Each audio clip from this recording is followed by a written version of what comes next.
Këtë fundjavë janë zhvilluar ndeshjet e javës së 6 të sezonit pranveror në ligën e parë të volejbollit në kategorinë e meshkujve në fazën e play-offit dhe atë të play-outit. Skuadra e UGD Shtipi është pranë që të siguron pozitën e parë që i garanton që në fazën e fundit ku vendoset titulli kampion, ndeshjet kyçe t'i luan si vendas. Ndërsa ekipi i Universitetit të Tetovës nuk ka dhe gjasa teorike për kualifikim në fazën përfundimtare pasi ka pësuar disfatën e 6 radha zi. Në gjiron e 6 në fazë play-off u shënuan këto rezultate: Susheva UGD Shtipi 1-3, Universiteti Tetovës Strumica 1-3 dhe Boreci Rabotnički 3-0.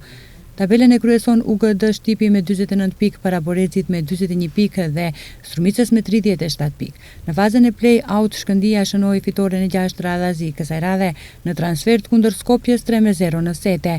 Liria e Zherovjanit gjithashtu vazhdon rrugëtimin e fitoreve pasi mundi në transfert Janta Volejn 3-0 që ishte fitoria e 5 radha zi. Rezultatet e play-outit janë Tavolej dhe Liria 0-3, Skopje Shkëndia 0-3 dhe Vesna Probi Shtip Makedonia Gjio 3-0. Fazën play-out e kryeson Shkëndia me 32 pikë, e ndjekur nga Liria me 28 pikë.